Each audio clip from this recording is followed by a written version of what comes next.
Psychological safety. Have you ever heard of that term before? Well, I have. And essentially, it's the ability to freely express how you feel at work, ask questions, and be able to get and receive feedback without the worry that someone's going to criticize you. Do you believe that you have psychological safety in your workplace right now? Raise your hand for me. I know I can't see you, but if you're not raising your hand, this video is going to be for you. Whether you are an employee, a leader, a CEO, an owner of a business, we have to be able to create environments where psychological safety is put on the forefront. Now, before the pandemic, this term, this concept was becoming more popular. However, when the pandemic hit, we kind of forgot about it just because we're solely worried about our health and just getting to work. But now, since we're coming out of this pandemic and we are returning more to the workforce, psychological safety is on top of again. Before we get into the video, make sure you like and subscribe, share the video, offer it to somebody else that you think may need psychological safety in their work environment. Let's jump into the video.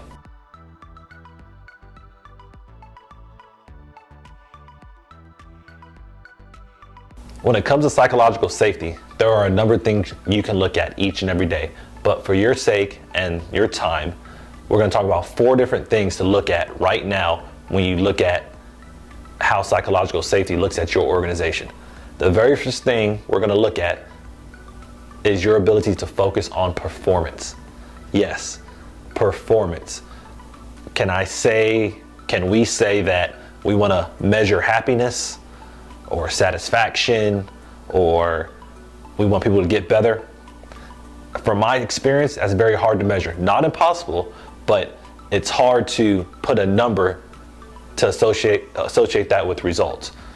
So for psychological safety to work, first thing we want to take into account is performance, because that is a result. That is something that will give you a definitive answer on whether or not progress is occurring at your organization. So when we're trying to measure the nature of psychological safety in our organization, look at the performance.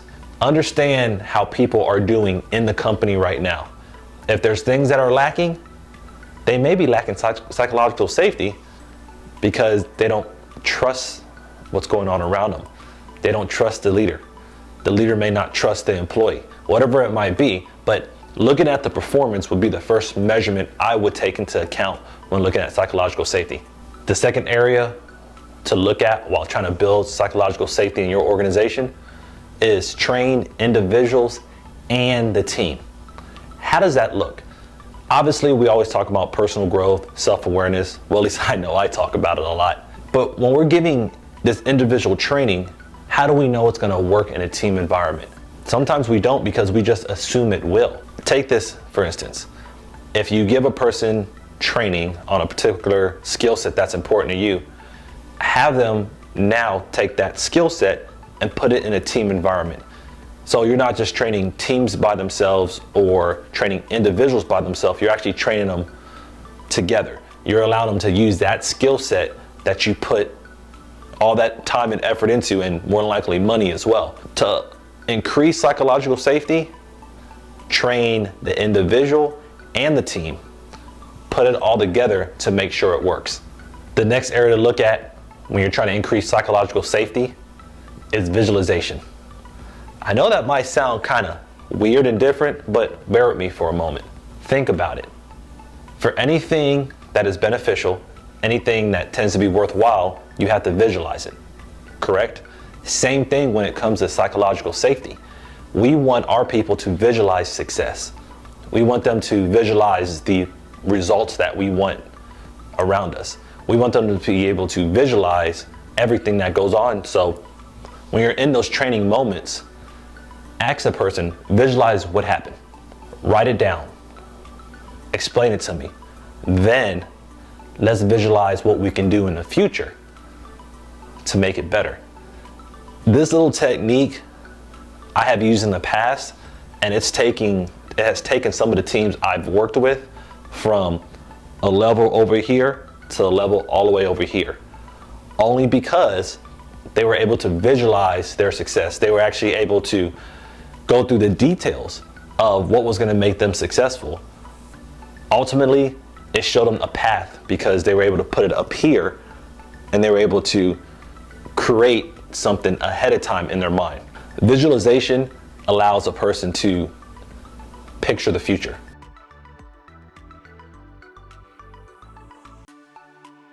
Is vulnerability. I know nobody likes to be vulnerable, especially for a lot of us that consider ourselves to be an alpha. But vulnerability allows people to be who they are at all times. If someone is afraid to express themselves, if they're worried about what the next person is going to say, they're never going to be who they truly are. Now, I know there's some people out there that need no help in being vulnerable. But even those people, when faced with a tough executive or a leader who shoots down that level of vulnerability, it makes it tough for even that person. They won't admit it, but trust me, they do feel that kind of heat when it comes to trying to express themselves the best way they can. Expressing that vulnerability is important at work, and it's okay, allows people to take that chance, that risk, that ability to visualize like we talked about earlier. Because people want to be themselves, but if they feel that they're going to get shot down or belittled for being vulnerable, they're not going to do it. And unfortunately, a lot of people do respond based on emotion versus logic. We all know that. Vulnerability is okay to have in the workplace. And when you do have it, you're going to see psychological safety increase because people want to express who they truly are. They don't want to hide some of the things that they enjoy, but they will if they feel that vulnerability is not important to you. So open that door, tell them it's okay, show me who you are, tell me who you are, and then figure out how to bring that character, that personality, and incorporate it into what you have at your organization. Thank you guys for watching my video on how to increase psychological safety. I'm not gonna lie to you, increasing this particular skill is not easy. It's a lot of hard work. It takes dedication from all levels, not just the bottom level employee or the CEO. It takes all the people in between to incorporate and have a successful environment that boosts and honors psychological safety. I know I gave you 4 quick ways to make it happen. If you need more help, if you're looking for more guidance on how to create a psychological safety environment that can benefit you and the people around you, email me. Find me on LinkedIn at Michael Laidler, because as we get back into the workforce, as I mentioned earlier, people want to feel safe when they're bringing ideas to the forefront. They want to feel good because that's what people are. That's how people behave and act. They want to be themselves, and having an environment that embraces psychological safety goes a far way. If you liked what you heard on this video today, make sure you hit that like and subscribe button, and definitely share it with a friend. Thank you, and I'll see you on the next video.